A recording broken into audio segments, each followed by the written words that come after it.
ভারতবর্ষের বিভিন্ন প্রান্ত থেকে ইন্ডিয়ান রেলের ভলিবল প্লেয়ারদের অংশগ্রহণ ৬৮তম অল ইন্ডিয়া রেলওয়ে ভলিবল চ্যাম্পিয়নশিপে। প্রায় ৩০০ জনের মতো প্রতিযোগীর অংশগ্রহণ এই চ্যাম্পিয়নশিপে। ২০টি দলে ভাগ করা হয়েছে তাদের। উপস্থিত ছিলেন ইস্টার্ন রেলের জেনারেল ম্যানেজার মিলিন্দ কুমার দেওস্কর। প্রদীপ জ্বালিয়ে ইস্টার্ন রেলের জেনারেল ম্যানেজার এই অনুষ্ঠানে শুভ সূচনা করেন। एक सोर्स ऑफ अर्निंग भी रहेगी तो then they can focus more on sports. तो ऐसे लोगों से हम लोग आगे किसी मेडल की उम्मीद कर सकते हैं। हम लोग तो महेंद्र सिंह धोनी को भी पाए थे ईस्टर्न रेलवे से। हाँ। वैसे ही नया महेंद्र सिंह धोनी या और कोई होगा इनमें से निश्चित ही होगा। জেনারেল ম্যানেজারের কথায় রেল দেশীয় ও আন্তর্জাতিক স্তরে যাতে খেলার মান আরও উন্নত করা যায় তারই চেষ্টা করছে। সাধারণ মানুষ যাতে খেলায় আরও মনোনিবেশ করতে পারে তার কথাও ভাবছে রেল।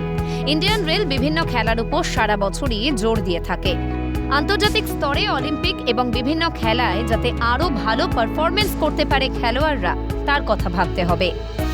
ক্যামেরায় গোপাল তপাদারের সঙ্গে শুভজিৎ দের রিপোর্ট, ক্যালকাটা নিউজ।